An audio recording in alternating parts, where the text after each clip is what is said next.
साथ संगत जी,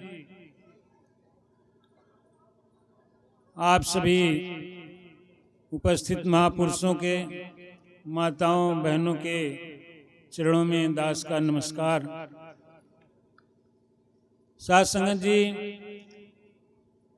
आज यह जो इतना समाज जुटा है, आप सब देख रहे हैं, ये कृपा है हमारी माता जी बुल्लन देवी जी, जो कि उनके पुत्र जितेंद्र पाल जी ने अपने माता जी के निर्वाण के उपलक्ष्य में ये सत्संग का प्रोग्राम रखा है। बड़ी अच्छी बात है, ऐसा ही करना चाहिए, क्योंकि देखिए अभी तमाम महापुरुषों ने, बहनों ने भजन गाया, विचार दिया संसार की नश्वरता के बारे में, कि संसार यह सब नष्ट होने वाला है, सब नाशवान है। चाहे हमारा शरीर हो, चाहे कोई भी जीव जंतु हो, या कोई भी पेड़ पौधा हो, कोई भी निर्माण आपने किया है, ये सब नाशवान है। एक न एक दिन सभी नष्ट हो जाते हैं। हमारा शरीर भी, इसकी भी उम्र जब हो जाएगी तो ये भी नाशवान है, नष्ट हो जाता है। इसको कोई रोक नहीं सकता है, किसी के बस में नहीं है। लेकिन यह सब हम सब समझते हैं, सभी जान रहे हैं। तमाम महापुरुषों ने बताया भजन के माध्यम से, विचार के माध्यम से। तो हम करें क्या? यह सब तो नाशवान है, हमारे काम नहीं आएगा।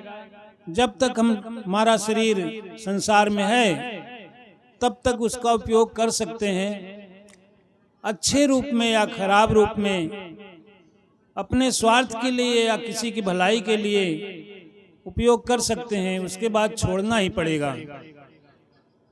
साथ संगत जी, आप यह भी सुने हैं कि यह जीव जो है ये पिंजड़ा छोड़ के निकल जाता है। यह भी सुने हैं कि परदेसी बलमा के पास जाना है। इनसे हमें बड़ा भ्रम होता है कि इसमें से निकलने के बाद हमको कहीं बाहर दूर जाना है, बहुत दूर जाना है। ऐसा कुछ नहीं है, यह हमारा भ्रम है, अज्ञानता है। हम जानते नहीं इसके बारे में कि क्या निकलता है, क्या जाता है, क्या आता है। इसलिए तमाम प्रकार के भ्रम हमें हैं। लेकिन वास्तविकता यह है कि ये ब्रह्म है, जीव है, ईश्वर अंश जीव अविनाशी। ये जीव जो है, जो कहा जाता है कि इस तन में है, यह ब्रह्म का ही अंश है, भगवान का ही अंश है, कोई दूसरा नहीं है। और कैसा है? यह ईश्वर अंश जीव अविनाशी, अविनाशी है, उसका नाश नहीं होता। सब तो नष्ट हो जाता है, हमारा शरीर भी नष्ट हो जाता है, लेकिन इस जीव का नाश नहीं होता, ये नष्ट नहीं होता। और कैसा है? जीव अविनाशी, चेतन, चेतन है, यही एक चेतन है, बाकी सब तो जड़ है। चेतन का मतलब, चेतन सब कुछ जानता है और सब कुछ कर सकता है, लेकिन जड़ जो है उसको कुछ नहीं मालूम, वो कुछ नहीं कर सकता। जहां उसको रख देंगे बस वहीं पड़ा रहेगा, अपने जगह से हट नहीं सकता। ये माइक है, जैसे ये जड़ है, इसको यहाँ रख दिया तो पड़ा रहेगा, अपने से हट नहीं सकता। अहम जो है चेतन है, जीव है, इसमें चेतन है। तो कोई भी संकट आए, कोई देखा आफत विपत, तो हम हट जाएंगे, यहाँ से भाग जाएंगे, दूर चले जाएंगे, ये नहीं हट सकता। तो ये जड़ है। तो ईश्वर अंश जीव अविनाशी है और चेतन है, सब कुछ जानने वाला है, सब कुछ करने वाला है। सहज सुख राशि, स्वभाव से ही ये सुख की भंडार है, सुख की राशि है। राशि माने भंडार है। ये इसमें सुख की खान भरा हुआ है। ये हम नहीं कह रहे, ये रामायण की चौपाई कह रही है। इस पे विचार करिए कि ये जब इतना सुखी है, सुख का भंडार है, उसके बाद भी हम दुखी रहते हैं। क्यों दुखी रहते हैं? जीवन भर आदमी यही रोता रहता है कि हमें ये तकलीफ है, हम बीमार हैं, हम बहुत दुखी हैं, हमारे ऊपर बड़ी परेशानी है, इस आफत में हम पड़े हैं। बस यही गाता रहता है, यही रटता रहता है, जबकि वो सुख का भंडार उसके अंदर है। तो क्यों हम सुखी नहीं होते? इसीलिए नहीं सुखी होते हो कि हम अपने आप को जानते नहीं, अपने आप को नहीं जान पाते हैं कि हम हैं क्या, कौन हैं।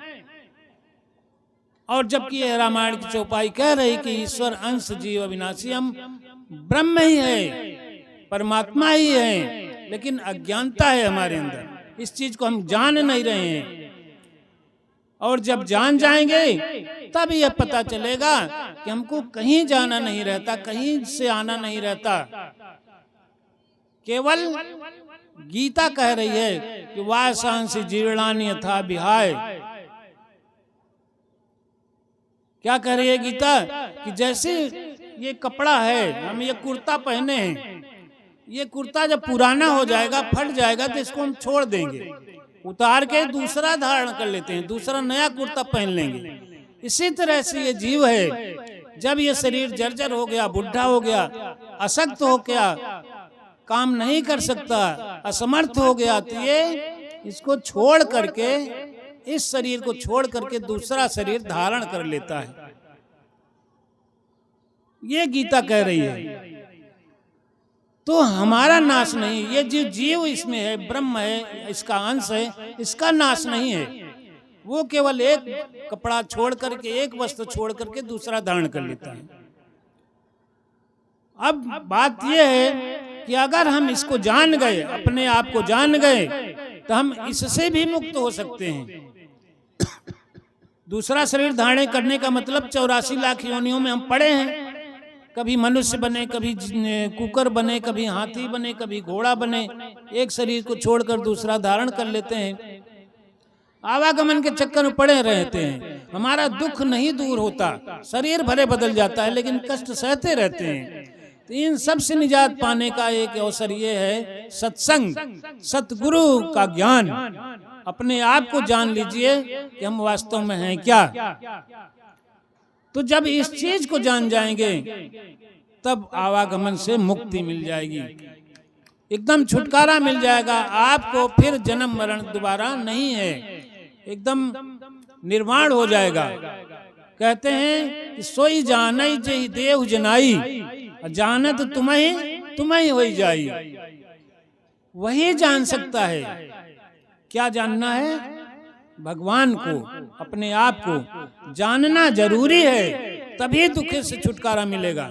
ऐसे कितना भी तीरथ व्रत करते रहिए, कितना भी डॉक्टरी करते रहिए, कितना भी मंदिर मस्जिद जाते रहिए, दुख से छुटकारा नहीं है। जब तक इस निराकार भगवान को, ब्रह्म को नहीं जानेंगे, अपने आप को नहीं जानेंगे, जब जान लेंगे तभी सुखी होंगे। तो कहते हैं सोई जानई जहि देव जनाई, वही जान सकता है जिसको गुरु जना दे। और जब जान लेता है तो जानत तुम्हें हो जाई। भगवान को जानते ही ब्रह्म स्वरूप ही हो जाता है, सारे दुखों से छुटकारा मिल जाता है और अपने में ही स्थित हो जाता है। तो हमारी बहन जी ने हमको कितना बड़ा सौभाग्य दिया ये समाज लगा करके कि हम भी गुरु को ढूंढ लें। जो गुरु इस चीज को बता सके अपने आप को, उसको ढूंढ करके जान लें उससे, और हम भी सुखी हो जाएं। तो इसका एक अवसर यहाँ पर सत्संग लगता है। कटका गांव में हर इतवार को सत्संग होता है, वहां पर आइए और इस ज्ञान को जान लीजिए अपने आप को, और सारे दुखों से छुटकारा, हमारा जीवन का कल्याण दोनों तरह से होगा। जब तक हम संसार में रहेंगे सुखी रहेंगे, जब शरीर खत्म होगा तो हम अपने निर्वाण, अपने स्वरूप में स्थित हो जाएंगे। साथ संगत जी, भाई जितेंद्र पाल जी ने बहुत बड़ा महान काम किया है ये सत्संग लगा करके, और